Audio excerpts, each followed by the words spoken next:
अब भी उन पर नवाजिशात का ना थमने वाला सिलसिला जारी और सारी है और हमारे लिए खजाना खाली है।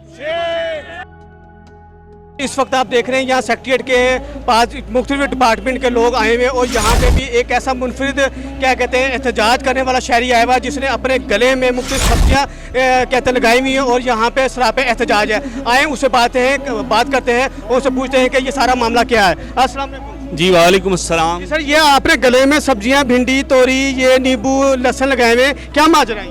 जी सबसे पहले तो आपके DSP न्यूज़ चैनल का बहुत तहे दिल से शुक्रगुजार हूँ कि आप हम मुलाजमीन की आवाज़ को इक़्तिदार के आला ऐवानों तक पहुँचाने के लिए तशरीफ़ लाएँ। और दूसरी बात ये है, ये बड़ा खूबसूरत सवाल किया आपने कि आपने गले में सब्ज़ियाँ तमाम तर जो चीज़ें मैंने डाल रखी हैं, वो वजह ये है कि आज कल परसों कई सालों से मीडिया का गला चीख चीख कर महंगाई के खिलाफ बैठ चुका है। सही कहा। तो इसके लिए हमने डाली है सब्जियां।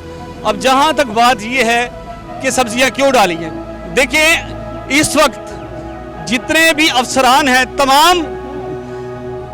तमाम प्रोटोकॉल्स अफसरों के लिए, तमाम VIP प्रोटोकॉल अफसरों के लिए, तमाम मराहत अफसरों के लिए, तमाम तनख्वाहों में 100% से 150% से जायद इजाफा अफसरों के लिए। जी बहुत अच्छे। और अब भी उन पर नवाजिशात का ना थमने वाला सिलसिला जारी और सारी है और हमारे लिए खजाना खाली है। क्या ये सारे एहतजाज के लिए किस लिए आए हुए हैं? आपको नहीं पता कि नोटिफिकेशन जो इन्होंने सरकारी मुलाजमीन के माशी कत्ल के लिए जारी किया है, क्या उसके लिए अभी भी इकट्ठा होना नहीं चाहिए था? इस बात पे तो हर सरकारी मुलाजम को, हर महकमे से तलक रखने वाले को खुद ही आ जाना चाहिए था कि जिस दिन नोटिफिकेशन हुआ था अगले दिन ही वो लोग सड़कों पर आ जाते। ताकि उनको बताएं, हमारे व्यूज को जिनको नहीं पता वो जानना चाहते हैं कि यहाँ पे लोग क्यों इकट्ठे हुए। नोटिफिकेशन तो आपको आया लेकिन आम आवाम को नहीं पता कि यहाँ पे लोग क्यों इकट्ठे हुए हैं, वो बताएं। ये नोटिफिकेशन जो इन्होंने सरकारी मुलाजमीन के माशी कत्ल के लिए जारी किया है कि उनकी लीव इनकैशमेंट को उसको ख़त्म कर दिया है, उनकी पेंशन को कम कर दिया है, 75 से 65% कर दिया है, उनकी बेसिक को जो है जो इनिशियल है उस पर कर दिया है रिटायरमेंट पे, और उनके जो बेसिक वो इंक्रीमेंट है उसको भी इनिशियल पे कर दिया है, हालांकि रनिंग पे होता है। मुझे ये बताएं कि सरकारी मुलाजमीन सुबह शाम काम नहीं करते? क्या कोई महकमा जो है सरकारी मुलाजमीन वो ग्रेड 1 का है या ग्रेड 22 का है? क्या उसके बगैर चलता है? अगर उसके बगैर चलता है तो फिर ये बता दें। और अगर हम टैक्स नहीं पे करते, हमारे टैक्सों से ये मुल्क नहीं चल रहा, ये जो डेमोक्रेट्स बैठे हुए हैं ये क्या ये हमारे वोटों पर नहीं आए? क्या ये हमारे टैक्स पर नहीं पड़ रहे? अगर इनकी गाड़ियाँ हर दूसरे दिन चेंज हो सकती हैं, DC को, कमिश्नर को गाड़ियाँ नहीं मिल सकती हैं, और सेनेट के चेयरमैन को रिटायरमेंट के बाद ताउम्र ताहयात तक सारी चीज़ें मिल सकती हैं, तो सरकारी मुलाजमीन का क्या कसूर है? और हमारे ऊपर जो शब खून मारा गया है, वो सबसे पहले तो ये बात करना चाहूँगा कि प्रोटोकॉल से मुतालिक ये है कि प्रोटोकॉल ही कहते हैं उनको ज़्यादा अहमियत इसलिए दी जाती है, शायद हुक्मरान जज साहिबान से, ब्यूरोक्रेसी से, पार्लियामेंट के मुलाजमीन से, कौमी और सूबाई असम्बली के मुलाजमीन से अपने फ़वाइद हासिल कर सकें, जबकि हम सीधे से भाई मातर से लोग हैं। क्योंकि असल में ये तमाशा परस्त लोग हैं। इन्हें 2 वक्त की रोटी मिले ना मिले कोई बात नहीं, अगर इन्हें 2 वक्त का तमाशा ना मिला तो ये पूरा मुल्क उधेड़ कर रख देंगे, क्योंकि इनका कौमी खेल तमाशा है, इनका कौमी लिबास तमाशा है और इनका हसब नसब तमाशा है। आज जैसे जजों की, ब्यूरोक्रेट्स की, पार्लियामेंट के मुलाजमीन की, कौमी और सूबाई असम्बली के मुलाजमीन की तनख्वाहें और इसके अलावा जो बढ़ाई गई हैं उसके मुताबिक चले, अगर वो नहीं कर सकते तो कम से कम इतना कीजिए, मियाँ शहबाज शरीफ साहब, ये पंजाब आपका था और पंजाब आपका है, मगर ये वज़ीर आला पंजाब निगरान मोहसिन नकवी साहब ने आपकी सियासत पर शब खून मारा है।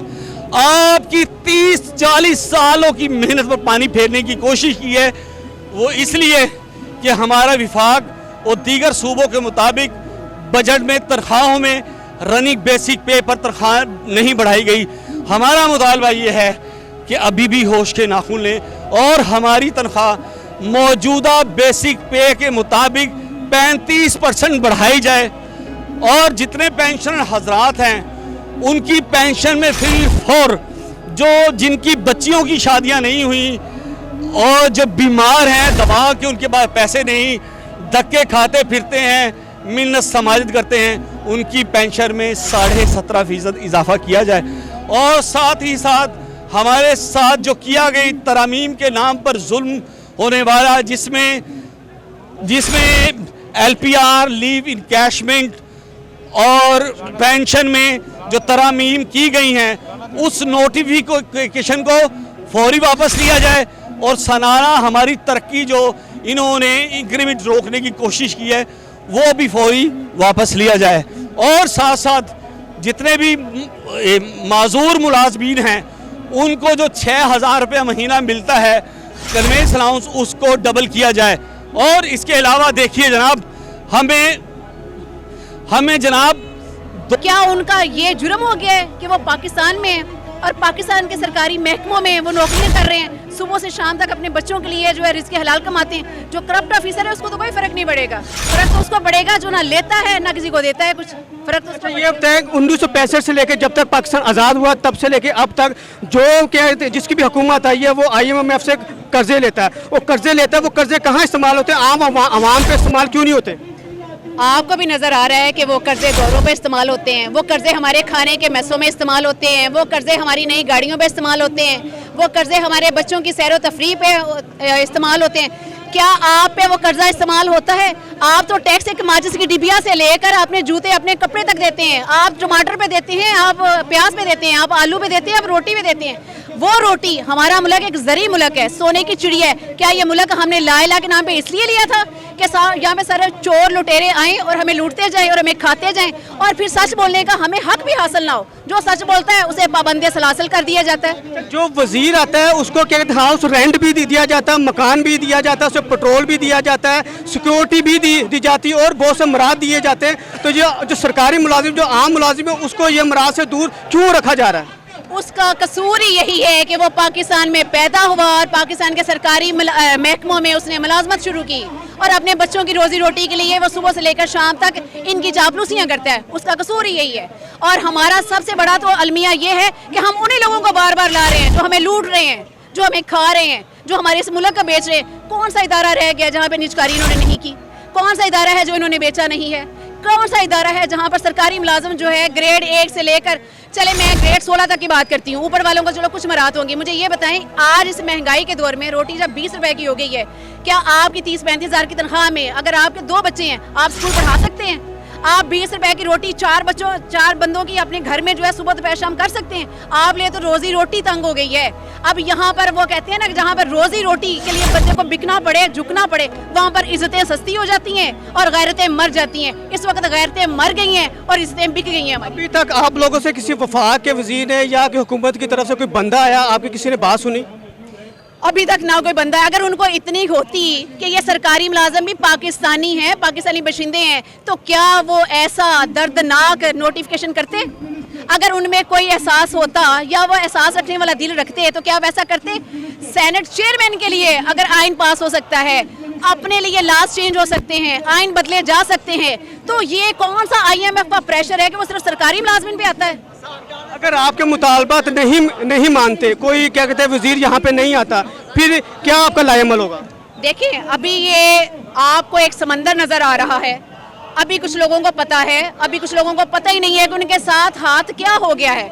ये जब तक हाथ सारे लोगों को नहीं पता चलेगा कि हमारे साथ कौन कर गया और कैसे कर गया, उस वक्त तक तो ये धरना जारी रहेगा जब तक हमारे मुताबिक। डॉक्टर साहब ने कहते बजट पेश किया तो उन्होंने बड़ा हंस के, बड़ा डेस्क बजा के उनके जो क्या कहते हैं MP MNA बैठे हुए थे कि साग डार ने जो बजट पेश किया, जादू वाला बजट पेश किया, हमने गरीबों के लिए बड़े मुराद पेश किए। वो क्या था? देखें, जादू वाला बजट तो वाकई उन्होंने पेश किया, जादू की छड़ी घुमाई, सरकारी मुलाजमीन को तहे तय कर दिया उन्होंने। सिर्फ हाथों में जो है वो तलवार नहीं उठाई। आप एक बंदे की रोजी रोटी बंद कर रहे हैं, ये सड़कों पर जो आए हैं ये शौक से आए हैं? क्या इतनी गर्मी में किसी को शौक है अपने बीवी बच्चों को, अपने छोटे छोटे बच्चों को घर छोड़ के अपनी नौकरियों को दाव पे लगाकर यहाँ पर खड़े हैं? आपको क्या लगता है कि जो लोग बोल रहे हैं, जो लोग कर रहे हैं, ये उनके साथ बड़ा एहसन सलूक करेंगे? क्या सच बोलने में ये किसी बंदे को छोड़ते हैं? ये तो सच बोलने पे उसको ऐसी सजा देते हैं, ऐसी सजा देते हैं कि वो 7 नस्लें में वो कह के जाता है कि आइंदा प्रेस कॉन्फ्रेंस करो और अस्सलाम वालेकुम घर जाओ, अपनी इज्जतें बचाओ। जी क्या देखती है इतना हजूम यहाँ पे इकट्ठा हुआ है, हुकूमत के ऊपर कोई जूं रिंगेगी? नहीं, अभी तक तो उन लोगों ने कोई मतलब एक्शन नहीं लिया इस चीज़ का कि वो मुज़ाकरात करें, टेबल टॉक करें। वैसे उनको चाहिए कि वो मुज़ाकरात करें, टेबल टॉक करें, इनके मसले जो हैं सुने कि वाकई वो जो सरकारी मुलाजमीन है वो किसी दुख में है, किसी तकलीफ में है, वो आएंगे तो उनको पता चले। वो तो अपनी सीटों में बैठे, अपनी कोठियों में बैठे हुए हैं जहाँ उनको किसी चीज़ की परवाह नहीं है। वो तो किसी हॉस्पिटल में भी चले जाते हैं तो VIP ब्लॉक उनको मिले होते हैं। वो जहाँ एक 10 रुपए की गोली लेके आनी है वो तो वो नहीं ला सकता। वो कहते हैं, अमले को कहते हैं कि आप अपने पल्ले से ले आना, इनसे ना आप लोगों ने किसी ब्यूरोक्रेट से आपने गोली तक नहीं मंगवानी। हालांकि क्यों ऐसा करते हैं? वो तो इतने अमीर होते हैं, सारा कुछ होता है, वो फिर भी ये चीज़ें क्यों नहीं लेके आते? ये सरासर सरकारी मुलाजमीन के साथ ज्यादती है, ऐसा नहीं होना चाहिए। कोई वफाक को कोई मैसेज देना चाहती हैं? भाई हम तो यही कहते हैं कि इनके जो भी सरकारी मुलाजमीन के मसले हैं तो लीव इनकैशमेंट का है वो नोटिफिकेशन फर्स्ट ऑफ ऑल वापस किया जाए और पेंशन को भी बहाल किया जाए और इनके मतलब 35% जो 17% सारे सूबे मिलनी चाहिए। तिना सूबे ना उत्ते 17.5% की 40% उन्हें बताई। बलोचिस्तान ने तनख्वाह भी पेंशन भी, तो सिंध ने भी इस तरह की, बलोचिस्तान च भी इस तरह। एड़ा सूबा पंजाब आ सब तो ज्यादा टैक्स से आमदनी देने वाला वा। ये मुलाजम जो भुखे मार दिते आ, ये पॉलिसी है जरदारी की वोट बैलेंस खराब करने वास्ते, वोट बैलेंस खराब करने वास्ते शहबाज शरीफ की पता भी लिड़ियां लैंड पंजाब च की होया, मनी नहीं गई ओदी। इहदा नुकसान जो इलेक्शन तो होगा पता चल जाए की होया। जब फेडरल वालों का नोटिफिकेशन पास हो गया है कि उनको मतलब 30% मिल गया है, रनिंग पे मिला है सारा कुछ, तो हमारी के ये इनिशियल पे क्यों कर रही है सारा कुछ? इन लोगों ने क्यों ये जुल्म किया है? इनका क्या ख्याल है कि ये सारे सोए रहेंगे? इतना बड़ा गवर्नमेंट से अपील है कि ये जुल्म ना करें। ये अभी ये कुछ लोग हैं, ये समंदर आए। और सिर्फ ये फेडरल में नहीं हुआ, ये बाकी 3 सूबों में भी हुआ है। और पंजाब में कोई क्या ऐसा कहत पड़ गया कि इनको जो है ना वो 30% पे देना पड़ा और 30% भी इनिशियल पे दिया। जो हमारा टोटल अगर कुल मिला के हिसाब किताब लगाया जाए ना, कोई हिसाब किताब लगाने वाला बंदा हो तो उसको नजर आएगा कि ये 10% भी नहीं बनता, 10% भी नहीं बनता। आजकल के महंगाई के दौर में आप हिसाब लगा लें कि आपने 7%। क्या वजह, क्यों क्या वफाक पंजाब के साथ जुल्म क्यों कर रही है? ये बेसिकली देखिए मेरी बात सुने, बात ये है कि ये निगरान गवर्नमेंट बैठी हुई है। इनको पता है कि हमारा किसी ने क्या बिगाड़ लेना, हम क्या करेंगे ज़्यादा से ज़्यादा। हम 3 महीने के लिए आए हैं, लेकिन 3 महीने भी उसके बाद ये बदमाशी के तौर पे यहाँ पे बैठे हुए हैं और उसी तरह के जो है वो ये यहाँ पर फैसले मुसल्लत कर रहे हैं बदमाशी वाले। जैसे बदमाशी के साथ ये बैठे हुए हैं वैसे ही बदमाशी वाले जो है ना वो फैसले मुसल्लत कर रहे हैं। क्या कर लेंगे हम? कहते हैं कल से लोग बैठे हुए हैं, खुदा का खौफ करो। बंदा तो वो मिसालें आप देते हो सहाबा किराम की और नबियों की, और यहाँ पर क्या देखते हैं जो आपकी जो वो पेंशनें रोक ली हैं, ग्रेजुएटी कहते हैं कम कर दिए, वो सारा पैसा कहाँ जाएगा? भाईजान ये सिर्फ एक डेमो है, ठीक है, ये सिर्फ एक इन्होंने डेमो दिखाया। अभी हाथी के दांत दिखाने के और खाने के हो। ये जो रोक रहे हैं मुझे ये बताएं कि अपनी याशियों में इन्होंने कितना जो है ना वो फर्क डाला है। कोई मुझे बता दें कि इन्होंने कोई ख्वाहिशजारी वाली असल में बात की हो। अभी ये हालिया ये मेरा ख्याल है कि 5-7 दिन हुए हैं, DSP लेवल के AC लेवल के लोगों को इन्होंने अभी फॉर्च्यूनर दी है AC लेवल के लोगों को, जिन्होंने जाकर देखना होता है कि रेट का कमी बेशी। आज तक मुझे बताएं कि रेट में किसी चीज़ की कमी बेशी हुई है? अल्लाह, पाकिस्तान में जो रेट बढ़ गया वो बढ़ गया। AC/DC का क्या काम है? जहाँ पर AC वाली गाड़ियों में बैठ के देखना, क्या देखना है इन्होंने? जो बैठा ही AC वाली गाड़ी में, इन लोगों को जो है ना जिनका असल में हक हुक्मरानी है इनको दिया जाए ताकि लोगों का गिरेबान पकड़ सकें। जी 2000 रुपया महीना सिर्फ मकान का किराया हाउस रेंट के मद में मिलता है, जबकि दूसरी जानिब अफसरों की तनख्वाहें भी इतनी, इनको 2-2 घर अलाट हैं, 4-4 गाड़ियाँ, और फिर भी घर भी लेते हैं, घरों में रहते हैं और उसके अलावा हाउस रेंट भी लेते हैं। शेम, कितनी बड़ी शर्म। और हमारे लिए खजाना खाली। और इसके अलावा हमें कन्वेंस अलाउंस मिलता है जो सिर्फ और सिर्फ 1900 रुपये पर मुहित है। और अफसरों को सरकारी गाड़ियां भी हैं और सरकारी 4-4 गाड़ियां, बेगम साहब के लिए अलग, बच्चों के लिए अलग, नौकरों के लिए अलग, अपने लिए अलग, और उसमें फूकने वाला सरकारी पेट्रोल वो अलग, और कन्वेंस अलाउंस अलग। तो ये मुल्क का सबसे बड़ा अलमिया है। और जहाँ तक मेडिकल अलाउंस की बात की जाए तो हमारा मेडिकल अलाउंस, जो मेडिकल अलाउंस के नाम पर खुदा की कसम मजाक है बहुत बड़ा। क्या 1500 रुपये में, आपसे सवाल है, महाना जिसे शुगर का मरीज मर्ज लाहक हो, ब्लड प्रेशर का, दिल का, क्या 1500 रुपये, और उसके वालिदैन बुजुर्ग बीमार हों, उनके बीवी बच्चे बीमार हो जाएं, ये तो मुस्तकिल बीमारी को बताया, क्या 1500 रुपये में हम इलाज मुआवजा करा सकते हैं? आज हम इलाज के लिए, बल्कि यकीन माने जो हमें पैसे दिए जाते हैं हमारा मुआलिज से नहीं बल्कि माफिया से सामना होता है। और सबसे बड़ा माफियाज ये हैं जिन्होंने हम पर ये जुल्म के बम गिराए हैं। और मज़ीद ये कहना चाहता हूँ कि देखें, ये सारा हुजूम पाकिस्तान और पंजाब के तूलो अर्ज से आने वाले बुजुर्ग, पेंशनर, बूढ़े लोग और मेरी बहनें जिनका ताल्लुक़ तमाम इदारों से है, उनके लिए भी वो आवाज़ बुलंद करने आए हैं कि जिन महकमों में, पंजाब के तमाम तर महकमों में जो अभी तक कॉन्ट्रैक्ट पर काम कर रहे हैं, उनको फिल फॉर कई साल हो गए, उन्हें रेगुलर किया जाए। और उसके अलावा हमें रिटायरमेंट पर जैसे केपी और बलूचिस्तान की तर्ज पर ग्रुप इंश्योरेंस मिलती है वो हमें दी जाए, क्योंकि ये हमारा हक है। हक था तो बलूचिस्तान ने दी, हक था तो केपी ने दी। अगर हम आप हमारा हक नहीं देंगे ना, तो इस शेप पर अपनी बात का इख्तिताम करता हूँ कि अपने बेनूर चरागों को ज़या दी जाए, ना कि हमसाए की कंदील बुझा दी जाए। अपने बेनूर चरागों को ज़या दी जाए, ना कि हमसाए की कंदील बुझा दी जाए। चौखटे कब्र के खाली हैं, इन्हें मत भूलो, जाने कब कौन सी तस्वीर लगा दी जाए। जी नाज़रीन, ये देख रहे हैं, ये एक माजूर भी है। और यहाँ पे जितने भी एहतजाज करने वाले, आप आए कहाँ से? पाकिस्तान, लाहौर से। किस डिपार्टमेंट से? जी, मेरा ताल्लुक इदारा तहफ़्फ़ुज़ माहौल पंजाब से है और 36 साल मेरी सर्विस हो चुकी है। और vice president Lahore division Lahore एपका का मैं प्रेसिडेंट हूँ। जी नाज़रीन, देख रहे हैं, ये क्या कहते हैं, माजूर भी है। और यहाँ पे 11 जुलाई इस टाइम धूप गए हुए, और यहाँ पे वो यहाँ पे एहतजाज कर रहे हैं। ये आप उनके गले में भी देख सकते हैं, मुख्तलिफ सब्जियाँ लगाई हुई हैं और वो यहाँ पे एहतजाज कर रहे हैं। इनका जितने भी यहाँ पे क्या कहते हैं इस वक्त जो लोग आए हुए हैं, सारे सरापा एहतजाज हैं। और सबका एक ही बयान है, जो उनकी जो पेंशनों में, उनकी सैलरीज में, उनके हाउस रेंट में जो क्या कहते हैं रद्दोबदल की गई हुई है, वो ना की जाए। जो पुराने मराद थे, जो पुराने सिलसिले से जो चल रहे थे, वैसे ही चलते रहें। शुक्रिया आपका।